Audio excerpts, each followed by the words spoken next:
Bonjour à tous, nous voilà dans la nouvelle lune du mois d'avril, donc elle va être éclipsée. Elle va se dérouler le 8 avril à 18h22. Alors, pourquoi ça marche comme ça? Temps universel. Alors, bien sûr, comme d'habitude, je la mets à Paris, mais je la mets en temps universel, donc je ne tiens pas compte du temps, en fait. Je crois que le dessin parle de soi-même. Concentration extrême de planètes entre Pluton, Uranus, ce qui va mettre l'accent sur la maison 4. La maison 4, j'ai tendance à dire que c'est la maison de la tombe, la maison du tombeau. Alors bien sûr, c'est la maison de la maison, du foyer, mais c'est aussi la maison de la fin des choses. Et certains parlent de la fin des temps. Alors la fin des temps, c'est pas ce mois-ci, hein. Je ne vais pas dire ça. Mais on vient me raconter que je suis rentrée dans une ère de changement profond, de bouleversement absolu. Pluton en maison 4, symboliquement, ça correspond à un Pluton au Cancer. Autant dire que c'est quand même inquiétant. Ça veut dire que ce que je pensais être après le Covid, c'est-à-dire la reprise de mes activités comme avant le Covid, eh bien maintenant, je sais que ce n'est plus possible. Le monde a changé, les équilibres autour de moi ont changé, et de toute façon, il va bien falloir que je l'intègre et que j'apprenne à nager dans ce nouveau monde. Donc j'ai la maison 4, la maison 5 qui est très représentée, et nous avons la conjonction Mars-Saturne qui maintenant est rentrée en ligne de compte. Je vais vous faire une vidéo sur Mars-Saturne. C'est une conjonction très dure, très violente, même si elle est bien aspectée avec Uranus. C'est les deux maléfiques qui sont dans la maison 5. Alors là, ça touche les enfants, ça touche les amours et ça ramène beaucoup de violence. Mars-Saturne, c'est un cycle qui est très particulier. Et dans cette conjonction-là, eh bien, Saturne va se charger des énergies martiennes. Et ce qui est en train de se passer actuellement dans les événements politiques, dans les événements de notre vie, vont véritablement se révéler quand Saturne sera en bélier. C'est-à-dire au moment de Saturne en bélier, il va lâcher les chiens. Quand je dis lâcher les chiens, il va incarner les conséquences des événements qui se seront passés maintenant. Pourquoi? Parce que nous sommes dans une nouvelle lune. Une nouvelle lune, nous n'avons pas toutes les informations. Et nous avons la preuve que nous n'avons pas toutes les informations parce que Mercure est rétrograde.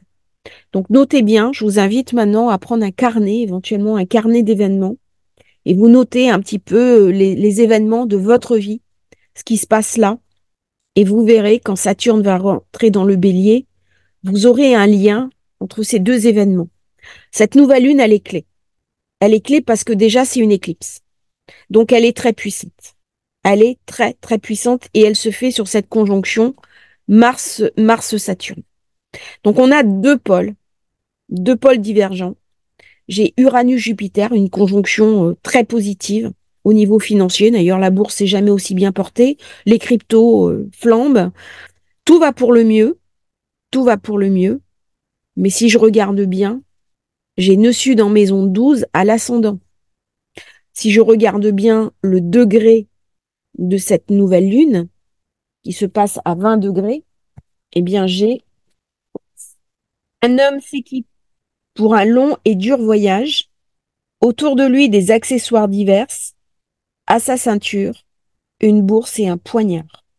Un homme coiffé d'un casque, monté sur une autruche et tirant un cheval par la bride.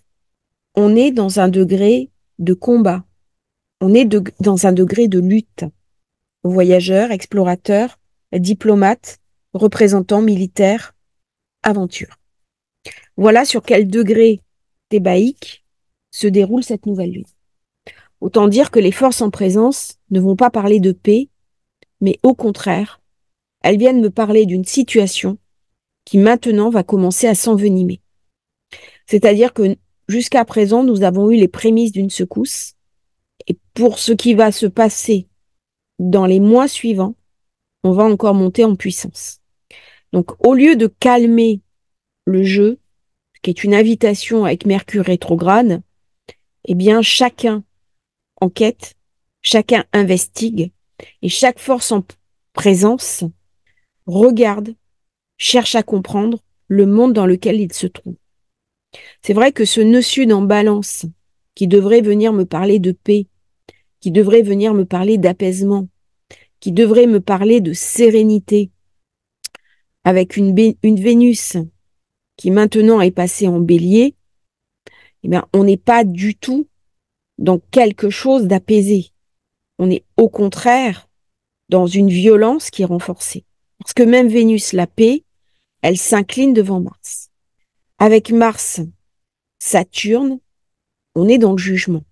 C'est-à-dire que si j'ai commis des erreurs dans le passé, si j'ai commis des fautes, je vais être jugé. Je vais être jugé par la vie. D'où l'importance de ce Mercure. Alors, quand je dis le jugement, il faut bien comprendre ce que je dis. Mars-Saturne vient me parler d'un jugement. La maison 5, c'est la maison où je me rebâtis, où je me reconstruis, où je suis moi adulte responsable ou irresponsable de mes actes. Le jugement dans la carte du tarot, on est sur le 20. Le 20, c'est exactement le degré où se passe cette conjonction Lune-Neptune. C'est donc la carte du jugement. Et comme par hasard, parce qu'il n'y a jamais de hasard dès qu'il s'agit d'astrologie, dès qu'il s'agit de codes sacrés, dès qu'il s'agit de codes célestes, parce que au-delà de l'astrologie, quand on cherche à lire les astres, on cherche à comprendre les codes célestes. Eh bien, je me trouve en balance. Et on est bien dans le nécessaire rééquilibrage des forces. Et ce que je ne suis pas capable de faire par le verbe, par l'apaisement, par la diplomatie, eh bien, se fera par le choc des armes. C'est le jugement. C'est-à-dire que la conjonction Lune-Soleil se fait à 19 et quelques du Bélier. Ça veut dire que je prends le degré suivant qui est le 20. Le code, c'est le degré d'après. Pourquoi c'est le degré d'après? On considère que c'est un chiffre puissant. Certains comprendront ce que je dis. Je les salue au passage. Le 20, c'est le jugement dans la carte des tarots. Ça veut dire que tous autant que nous sommes, de cette nouvelle lune à la suivante, nous allons nous introspecter pour savoir qui nous sommes. C'est un moment de rectification. C'est un moment pour reprendre en main son destin, pour s'asseoir, pour réfléchir à ce qu'on veut faire, pour réfléchir à ses erreurs passées. Il ne s'agit pas de se mortifier. On est en maison 7. Par contre, c'est une invitation à rectifier ses erreurs en parlant à l'autre. C'est le moment de mettre en avant la diplomatie. Tout n'est pas perdu. Elle se passe en maison 7. Pour l'instant, je ne suis pas encore dans le choc des armes. C'est-à-dire, j'en suis aux prémices. Tout est rattrapable. Alors, ce temps de la diplomatie n'est pas fini. Il n'est pas achevé. Il n'est pas achevé, pourquoi? Parce que ce 20 degrés en bélier fait activer deux choses. D'une part, le 20 degrés, c'est le thème des Nations Unies. C'est aussi le chiron des États-Unis. Et c'est un des thèmes de la France. Ce n'est pas le thème natal que moi j'utilise, mais la France a plusieurs thèmes natals et ça vient activer l'ascendant à 20 degrés d'un des thèmes de la France. Si je regarde bien, 18h22, on va faire un petit code.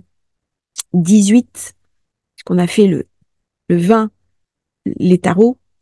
18, c'est le vivant, pour ceux qui maîtrisent. C'est je suis vivant. Mais si je suis vivant, c'est que j'ai échappé à la mort. Et ça va être un choix du vivant ou de la mort. Cette nouvelle lune. C'est un choix. C'est un choix non seulement au niveau mondial, mais c'est aussi au niveau individuel. Qu'est-ce que je veux incarner? Qu'est-ce que je veux raconter au monde qui m'entoure? Est-ce que je suis sur Terre pour incarner de la douleur, de la souffrance et faire de cette terre et de ma vie une forme de tombe, Pluton en maison 4, ou est-ce que je veux rentrer dans la sortie de la tombe, c'est-à-dire dans le projeté de Pluton qui se trouve en Lion? C'est une invitation à une forme de résurrection. Quand je parle de résurrection, je ne parle pas au niveau religieux. On est entre la Pâque chrétienne, la Pâque orthodoxe, on est avant Pessa, on est toujours dans le Ramadan. Toutes les énergies en présence sacrée sont mobilisées en ce moment. C'est-à-dire comment je peux mettre ma foi, quelles que soient mes croyances, que ce soit dans une démarche religieuse ou pas, on s'en fiche de ça. Là, je parle de foi. Plutôt en 4, il vient aussi me parler de foi. C'est-à-dire, c'est quand je marche dans les ténèbres obscures, que je suis le capitaine de mon âme. Là, Pluton en 4, il est aux enfers. Orphée aux enfers, c'est aller chercher la lumière au plus profond de soi-même. Là, on est dans la nuit sombre de l'âme. La nuit sombre de l'âme du monde, qui forcément demande à être éclairée par moi, demande à être réparée. C'est-à-dire, où je vois en primarité, on est dans l'ombre, on est dans le tombeau, c'est la cata, ou alors je dis, attention, c'est à ce moment-là qu'il faut éclairer la lumière. C'est à ce moment-là que je peux aller chercher le 22. Le 22, c'est la lumière. Ce sont les 22 lettres. Ce sont les codes. Ce sont les codes lumineux. Ce sont les codes qui allument les briquets. Quand j'ai parlé dans une autre vidéo en disant que qui je suis un briquet sur la route. C'est le but de cette chaîne, d'être un briquet sur la route. Pas pour qu'on me suive, pas pour qu'on m'écoute, pour que chacun d'entre vous individuellement allume son briquet et joigne sa lumière à la mienne. Chacun dans nos actions, chacun dans notre capacité à penser positivement, chacun dans notre capacité à briller. Et si j'allume la lumière de mon briquet, mais que toi qui m'écoutes, allume la lumière de ton briquet et viens me suivre, et viens permettre à ton tour que d'autres lumières viennent ainsi de suite, le monde de demain sera changé par les petites lumières qui viennent se joindre à nous. J'avais dit dans une vidéo que les années 65-66 et un peu le début de 67 allaient être clés, parce que c'est la conjonction Pluton-Uranus. Nous savons les énergies, nous les avons intégrées. Ce ne fut pas facile, mais c'est maintenant cette énergie-là qui ouvre le code de ce Pluton en Verseau. C'est le moment de réparer ses douleurs et ses souffrances. C'est le moment de réparer sa douleur avec l'autre. Qu'est-ce que raconte le Bélier? Est-ce qu'il vient raconter uniquement la guerre? Est-ce qu'il vient raconter uniquement la douleur, la lutte, l'énergie de Mars, Saturne, qui peut amener jusqu'à la destruction? On a un stellium. J'ai le nœud nord, j'ai le soleil, j'ai la lune. Chiron, Mercure. Un stellium, ce n'est jamais bon. J'ai Vénus qui rejoint le Bélier. Ou est-ce que c'est une promesse? C'est une promesse de trouver au plus profond des ténèbres une forme de lumière. Certains diront c'est la promesse de l'agneau. C'est la promesse du recommencement. C'est la promesse du renouveau. Nous voyons devant nos yeux ébahis un monde nouveau en train d'émerger. Nous sommes invités à y participer. Nous pouvons tous, autant que nous sommes, être spectateurs de ce monde, être spectateurs de l'histoire. C'est un choix. Cette nouvelle lune, c'est la lune du choix. Ce choix, il est autant collectif que individuel. Le Bélier est un recommencement. C'est un renouveau. Je ne vais pas faire l'économie de me poser la question de ce renouveau parce que Mercure est rétrograde. Quel recommencement je veux dans ma vie? Comment je me situe? Et en même temps que je répare mon monde, que je répare mes douleurs, mes souffrances, je contribue à réparer celles des autres, celles du monde.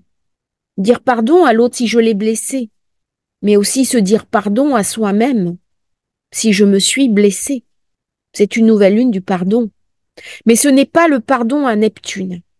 Neptune, il vient me parler du pardon forcément à l'autre. La chrétienté qui est basée sur le pardon. Le bourreau qui m'a fait du mal, à qui on exige de moi un pardon. Ce n'est pas celui-là. C'est le pardon de l'enfant qui a été blessé et qui s'en est voulu à lui-même parce qu'il a été blessé. c'est le pardon de l'agneau à lui-même. Nous savons que dans les temps qui viennent, les enfants vont être touchés. Nous savons dans les temps qui viennent qu'il va y avoir de grandes douleurs, des grandes souffrances. Il va y avoir des morts. Dans cette nouvelle lune, je les vois. Je ne vais pas développer tout ce que je vois. Il va y avoir du conflit. Il y a du feu. Il y a de la duperie. Il y a du mensonge et de la tricherie. Je suis tournée vers le passé. Certains se rêvent d'être des nouveaux Napoléons. Qu'est-ce que Napoléon a amené à la France? Le Code civil? Une très belle histoire? Si on demande aux gens qui vivaient à cette époque et qui voyaient leurs enfants partir et mourir, si le peuple français avait été derrière Napoléon, lors des 100 jours, tout le peuple de France aurait été derrière lui. Mais il y a eu Waterloo. Waterloo parce que, bien sûr, il a perdu une bataille, mais le cœur n'y était plus. On retiendra de lui un homme assoiffé de pouvoir, assoiffé de puissance, avec un ego démesuré. Mais la question, est-ce que le peuple était heureux, tandis que Napoléon était empereur? Je n'en suis pas vraiment sûre. Alors, on me demande de tirer dans le passé des enseignements pour l'avenir. On va regarder ce qui est activé là, ce qui se passe.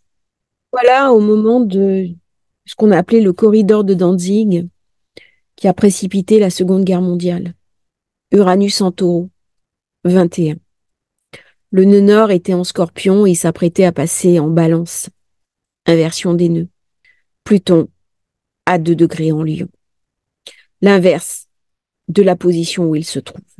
Neptune, Vierge, à l'opposé de là où il se trouve. Vous comprenez bien que la période est inquiétante. Si nous tirons les leçons et les enseignements du passé, tous ensemble, nous pourrons préparer un avenir radieux au monde. Nous pourrons ensemble affronter les enjeux de demain, que sont le réchauffement climatique et les nouvelles technologies. Les nouvelles technologies mettent en danger l'humanité, que ce soit les recherches en biologie sur les nouveaux virus, que ce soit les recherches en intelligence artificielle ou la conquête de l'espace.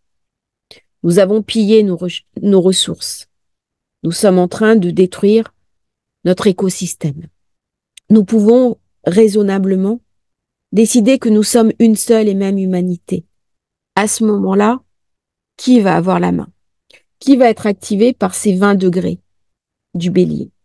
Alors, je vous invite à regarder, si vous avez 20 degrés bélier, 16 degrés balance, 20 degrés balance, 20 degrés cancer, 20 degrés capricorne. Regardez ce que cette nouvelle lune va apporter dans votre vie. Bien sûr, si vous avez 20 degrés, 19, alors 19, 20, 21 degrés bélier, si vous avez une planète là-dessus, dites-vous bien qu'elle va être activée. Vous regardez dans quelle maison de votre thème cela se produit. Et ça emporte. Ça va éclairer votre choix. Vous allez voir quelque chose de nouveau se passer dans le secteur de cette nouvelle lune. C'est vraiment fondamental. Et quelque chose qui va naître sous vos yeux. Et pour que quelque chose naisse, il faut que quelque chose d'ancien meure. Et c'est Uranus-Neptune. C'est Uranus-Jupiter, pardon. Qui ne reçoit pas d'ailleurs d'accent de Neptune.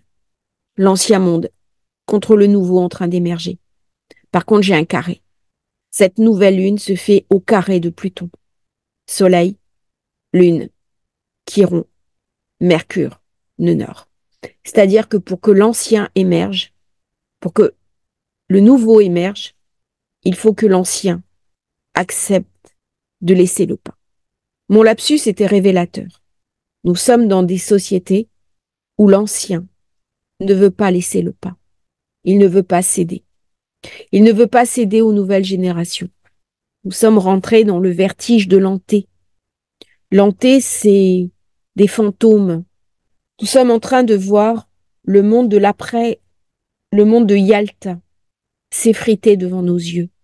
Bien ou mal, c'est un autre débat. Mais ce monde-là est en train de s'effriter. Il s'effrite parce qu'il reçoit des coups de boutoir de la part des BRICS, un nouvel équilibre. Il y avait la suprématie du dollar. Et Uranus, Jupiter, vient me raconter une autre monnaie en train de naître. Et oui, les BRICS veulent mettre en place un nouvel équilibre financier et c'est parfaitement montré dans cette région du Taureau. C'est une des raisons pour laquelle Kadhafi avait été tué à son époque, qu'il a été éliminé. C'est qu'il voulait céder son pétrole, on parle de Pluton, hein. Pluton c'est le pétrole, contre une autre monnaie que le dollar. Comment les États-Unis vont réagir alors même que cette nouvelle lune se passe sur plusieurs thèmes de naissance des États-Unis où il y a Chiron, la blessure, la douleur, ce que je ne veux pas céder. Mais ça se passe aussi sur le thème des Nations Unies. Voilà le thème des Nations Unies. Vous avez l'ascendant, 20 degrés 04. Ça veut dire quoi? Ça veut dire que actuellement, la question qui se pose, avec Jupiter d'ailleurs, regardez, en balance, au nœud sud, ça veut dire que la question qui se pose, elle est cruciale pour les Nations Unies.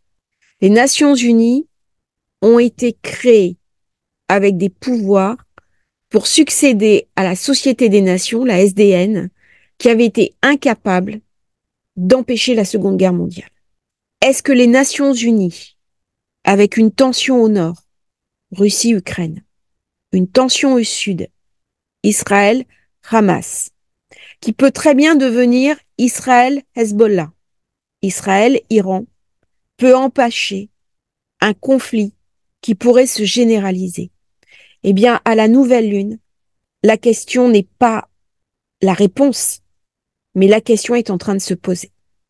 C'est-à-dire que là, nous sommes dans l'ADN même, la raison d'être des Nations Unies, qui est de permettre une paix générale au monde. Pourquoi? Parce que nous avons entre les mains la possibilité de nous détruire. Et si on regarde bien, dans le thème des Nations Unies, nous avons Mars-Saturne qui est en conjonction. Et vous comprenez toute l'importance de cette conjonction qui est en train de se dérouler en ce moment dans le signe du Poisson, parce que dans le signe des Nations Unies, elle est en Cancer, signe d'eau. Donc c'est relié au Cancer. Ça veut dire que dans les temps qui viennent, soit les Nations Unies font le job, soit de toute façon, l'humanité va partir dans sa folie. La réponse n'est pas donnée. Tout n'est pas perdu. Des solutions pacifiques peuvent être trouvées. Des mains peuvent être tendues. On est dans le bélier. On est dans la promesse de l'agneau. On est dans une réconciliation. Mais réconciliation, ça veut dire tendre la main à son ennemi. C'est pas facile. Ça passe par une forme de pardon. Tu m'as blessé, tant pis, je te tends la main parce que il y a un idéal au-delà. C'est quoi cet idéal? C'est l'intérêt des peuples, c'est l'intérêt des populations. Et même au-delà de l'intérêt des peuples et des populations, c'est l'intérêt de l'espèce, c'est l'intérêt de la terre, c'est l'intérêt de tous ceux qui ne vont pas souffrir parce que d'un coup, il y a des espèces de fondus qui auront pris des mauvaises décisions. Alors là, je suis sur un thème de la France que personnellement, je n'utilise pas.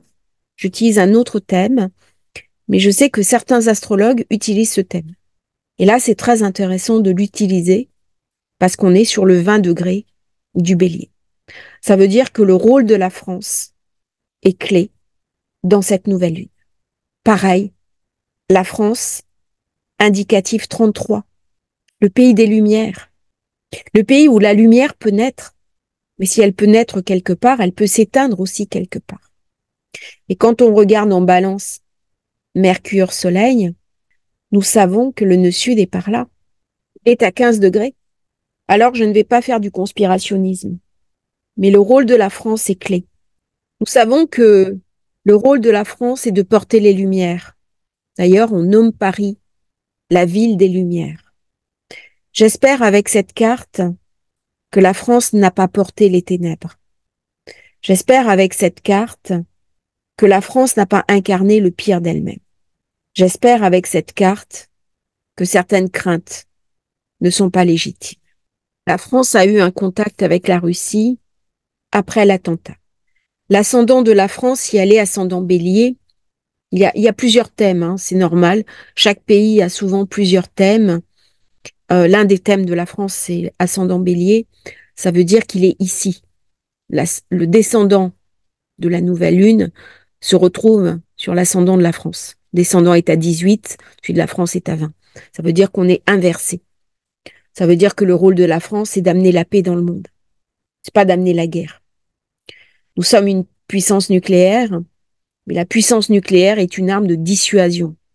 Le but des armes nucléaires, ce n'est pas d'être utilisé, c'est de faire peur. C'est un équilibre de la peur qui est né durant la guerre froide. Alors, les États-Unis ont toujours mis en place, euh, avec la doctrine Truman, une politique d'encerclement. C'est-à-dire que quand il y a un pays communiste, que ce soit la Russie, que ce soit la Chine, on encercle. Mais la doctrine Truman est en train d'amener le monde dans le gouffre. Puisque quand l'Ukraine a souhaité se rapprocher du bloc occidental, eh bien, du coup, il fallait forcément que cette doctrine Truman se mette en place et un phénomène d'encerclement. Et actuellement, ni la Chine ni la Russie ne sont d'accord avec ça. C'est-à-dire maintenant, les processus d'encerclement, d'enfermement sont vécus comme des menaces, voire même des menaces existentielles. Parce que nous avons en plus un élément à prendre en compte qui sont les enjeux de la route de la soie. La route de la soie, c'est des grandes routes commerciales que la Chine aimerait créer, Chine-Europe, par du transport de marchandises terrestres. Les États-Unis maîtrisent les routes maritimes. Vous comprenez bien le problème. Neptune, Poisson, vient me parler de ces routes commerciales, de ces routes maritimes. Et est-ce qu'on reste sur les anciennes routes avec toutes les menaces qu'il y a, notamment les menaces Golfe d'Aden, piraterie et maintenant outils, ou est-ce qu'on développe des routes commerciales terrestres? Ben ça, c'est la route de la soie, les nouvelles routes de la soie de la Chine. Je reviens à la France, parce que je fais un petit peu des digressions, je m'en excuse. La France, son rôle, c'est de porter la paix. Là, elle échange avec la Russie. Qu'est-ce que dit la Russie après l'attentat de Moscou? On espère que les services secrets n'ont rien à voir avec l'attentat de Moscou. Alors, c'est assez fou parce que c'est un réflexe que j'ai eu de dire j'espère que nos services secrets n'ont rien à voir. Eh bien, c'est un des enjeux de cette nouvelle lune. C'est-à-dire que la voix de la France ne peut être, au regard de cette nouvelle lune, au regard du thème de la France, au regard de ce qu'elle représente sur l'histoire, qui a mené la Déclaration des droits de l'homme, qui a amené la Révolution française, qui a amené les philosophes, Tocqueville, Diderot, d'Alembert, la Constitution même, Mirabeau, eh bien, j'espère du plus profond de moi-même que nous allons être conformes en tant qu'idéal à ce passé qui s'invite dans le présent. C'est-à-dire que est-ce que mon passé, par ce nœud sud qui a l'ascendant, vient me raconter les guerres, les horreurs, les monstruosités, ou est-ce qu'il vient me raconter les plus belles lumières qui ont été un phare dans la nuit pour les autres pays? C'est-à-dire que dans ce monde qui s'effondre, dans cet ancien monde qui s'effondre, est-ce qu'il n'y a pas des choses qui ont de la valeur et qui doivent être sauvées? Mais si elles sont sauvées, il faut que je devienne moi-même une lumière pour le dire et qu'il y ait des lumières pour l'incarner. C'est-à-dire que est-ce que le monde de demain, qui est en train de se dessiner aujourd'hui, pourquoi il se dessine aujourd'hui? Parce que Pluton est sur les premiers degrés du Verseau. Il n'est pas encore totalement établi dans le Verseau. On est dans les secousses.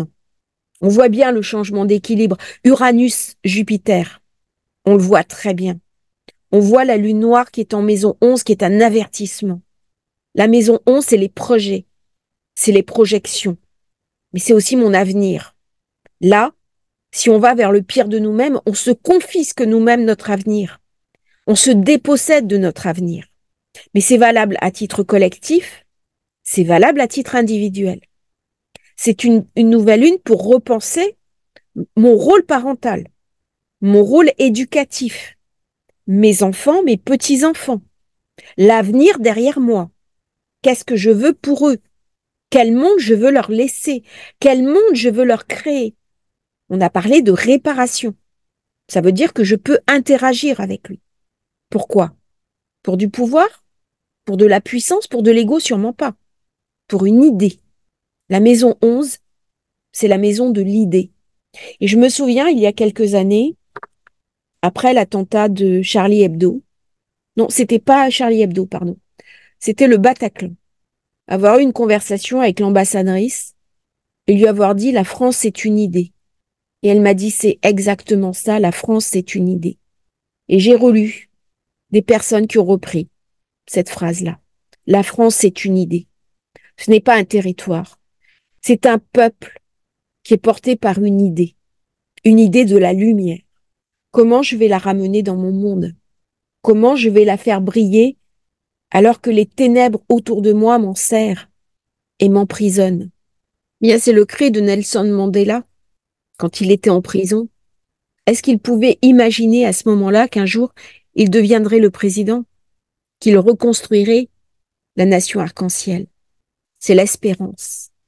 C'est une nouvelle lune qui est très dure, mais c'est une nouvelle lune qui vient me raconter qu'au plus sombre seront les ténèbres autour de moi et au plus je serai invitée à aller chercher le diamant qui est dans mon cœur, qui est au centre de mon âme et qui demande à rayonner. C'est une nouvelle lune pour aller chacun d'entre nous chercher ce diamant d'une infinie pureté qui est tout simplement notre âme. Il n'y a que ce lien infime, ce lien subtil, ce lien éternel, avec la part la plus sacrée de nous-mêmes, qui est blessée, qui est endommagée, qui a été oubliée peut-être depuis bien longtemps, depuis plusieurs vies, depuis plusieurs incarnations, où nous oublions ce lien sacré, ce lien infiniment précieux avec nous-mêmes, quoi qu'il se passe. C'est une invitation à renaître dans la lumière. N'oublions pas que le bélier est une renaissance. N'oublions pas qu'il y a une promesse. Si nous pensons que rien n'existe et que je ne suis qu'un être fait de matière, un amas de cellules, un agrégat de tissus, il ne peut pas y avoir d'issue. Mais si je pense qu'au fond de moi-même, je suis porteur d'une infinie parcelle de conscience, eh bien, l'histoire n'est pas finie. Par contre, je suis invitée à participer activement à cette histoire simplement parce que je suis les héritiers de cette lumière, de ce flambeau, de cette flamme que mes ancêtres ont portée et ont fait rayonner au monde. Ce n'est pas simplement la France qui est un phare dans la nuit, c'est nous tous qui avons cette nationalité sur notre passeport, nous tous qui aimons ce pays, nous tous qui sommes les lumières. Eh bien maintenant, nous tous pouvons maintenant les rayonner, peu importe ce que nous faisons, peu importe notre métier, peu importe que nous ayons de l'argent ou pas, de la notoriété ou pas, des études ou pas, des diplômes ou pas. L'essentiel, c'est que je sois un phare dans la nuit, que je me connecte infiniment à mon âme et que je la laisse enfin briller et être ce qu'elle doit être. Le bélier et le renouveau, chacun d'entre nous a un choix, disparaître avec l'ancien monde et rester dans le tombeau ou se transfigurer dans la lumière, mais à ce moment-là, ce sera pour bien plus que nous-mêmes. Je vous remercie d'avoir écouté cette nouvelle lune. Elle va vous amener à une réflexion profonde, c'est parfait, c'est Mercure rétro. Si vous souhaitez commander votre révolution solaire, votre thème de naissance, vous avez le lien dans la description, ça aide la chaîne, ça me permet de continuer ce travail que je fais de transmission. Je tiens à remercier toutes les personnes qui m'ont fait confiance, qui passent leurs commandes, qui m'aident, qui me font des dons. Je vous remercie tous infiniment. Je vous souhaite le meilleur avec cette nouvelle lune. N'oubliez pas de liker, de vous abonner à la chaîne et à très bientôt pour un nouveau partage sur Astrologie Facile.